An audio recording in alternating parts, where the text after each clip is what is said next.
जय महाराष्ट्र मित्रांनो, बातमी थेट येते शिवतीर्थ शिवाजी पार्क मैदान मुंबई येथून एकनाथ शिंदे आणि देवेंद्र फडणवीस यांची झाली आहे नाचक्की। 2 दिवसापूर्वी ठाकरे बंधूंच्या ऐतिहासिक 5 लाखांच्या गर्दीच्या सभेनंतर देवेंद्र फडणवीस आणि उपमुख्यमंत्री एकनाथ शिंदे यांची काल संध्याकाळी सभा झाली। मात्र सभेत भाड्याने आणलेली माणसं आणि तरीही झालेल्या रिकाम्या खुर्च्या याचीच मुंबईत जोरदार चर्चा होती। भाजपाची शिंदे गटाची हार नेमकी कशी झाली आहे, नेमक्या कशा खुर्च्या रिकाम्या होत्या हे सविस्तर आपण बघणार आहोत। व्हायरल झालेला व्हिडिओ सुद्धा आपण बघणार आहोत। चॅनलवर जर तुम्ही नवीन असाल तर चॅनल सबस्क्राइब करून बेल आयकॉन प्रेस करा, म्हणजे रोज नवनवीन राजकीय घडामोडी तुम्हाला बघायला मिळतील। तर आपण सुरुवात करणार आहोत की नेमकं काय झालेलं आहे।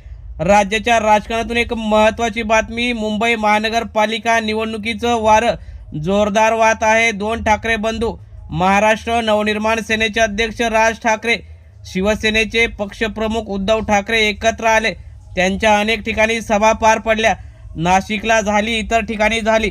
परंतु 2 दिवसापूर्वी मुंबईत 20 वर्षानंतर प्रथमच राज ठाकरे आणि उद्धव ठाकरे हे शिवतीर्थ शिवाजी पार्क मैदान खचाखच भरलं होतं। दोघांचे विचार ऐकण्यासाठी मराठी माणूस, मनसैनिक आणि शिवसैनिक जमा झाला होता। अगदी घोषणांनी सगळीकडेच जनतेने सगळीकडे घोषणांचा पाऊस पाडला आणि राज आणि उद्धव यांचं स्वागत केलं। राज ठाकरे आणि उद्धव ठाकरे यांची भाषणं सुद्धा झाली। तेच बघून भाजपाने सुद्धा काल संध्याकाळी त्याच मैदानावर सभा घेण्याचा प्रयत्न केला, परंतु त्यांचा तो प्रयत्न अयशस्वी झाला। आपण बघणार आहोत की त्यांच्या सभेला किती रिकाम्या खुर्च्या होत्या। जसं एकनाथ शिंदे भाषणाला उभे राहिले तसे अनेकांनी गर्दी कमी केली। त्यांना शिंदेंचं भाषण आवडलं दिसत नव्हतं आणि तरीही त्या अगोदर सुद्धा अर्ध मैदान तरी रिकामं होतं। त्यामुळे उद्धव ठाकरे आणि राज ठाकरे यांच्या भाषणाची जशी सर होती तशी फडणवीस आणि शिंदे यांच्या भाषणाला गर्दी नव्हती। अनेक रिकाम्याच खुर्च्या तेथे दिसत होत्या।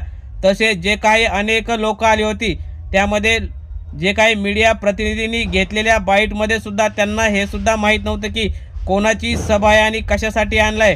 त्यामुळे पैसे देऊन आणलेल्या सभेमध्ये अशी लोक आणली जातात, परंतु ठाकरेंना भाड्याने गर्दी आणायची गरज नाही। ठाकरेंसाठी ग्रामीण भागातून खर्चाने सुद्धा मराठी माणूस आणि पक्षाचा कार्यकर्ता येत असतो। परंतु काल शिंदे आणि फडणवीस यांच्या सभेला गर्दी तर नव्हतीच, परंतु जे कोण आले होते ते सुद्धा पैसे देऊन आले होते का असा प्रश्न निर्माण झाला होता। त्यामुळेच आता 2 ठाकरे बंधूंच्या या जी काही सभा झाली त्यानंतर काल फडणवीस आणि शिंदे यांची सभा झाली ती फेल झाली असं म्हणावं लागेल। आपण बघू शकता सगळ्याच रिकाम्या खुर्च्या त्या सभेमध्ये होत्या। सत्तेत मुख्यमंत्री, उपमुख्यमंत्री, पैशाचा लवाजमा, तरीही लोक मुंबईतली गर्दी करू शकत नाहीत, कारण त्यांना ठाकरे बंधूंची सत्ता, मराठी माणसाचा महापौर हा मुंबईवर बसवायचा आहे हे सर्वश्रुत आहे। त्यामुळेच कालच्या फ्लॉप सभेनंतर भाजपा आणि एकनाथ शिंदे यांची जी सभा फ्लॉप झाली त्यामुळे त्यांची मुंबईत हार निश्चित आहे आणि महाराष्ट्र नवनिर्माण सेना आणि शिवसेना, मातोश्री आणि शिवतीर्थ जे ठरवतील तोच मुंबईचा मराठी महापौर होणार, यात काही शंका नाही। तुम्हाला काय वाटतं मित्रांनो? राज आणि उद्धव यांची जी काही ऐतिहासिक लाखोंची सभा असती ती देवेंद्र फडणवीस आणि एकनाथ शिंदे घेऊ शकतात का? आणि मुंबईवर कोणाचा झेंडा फडकेल?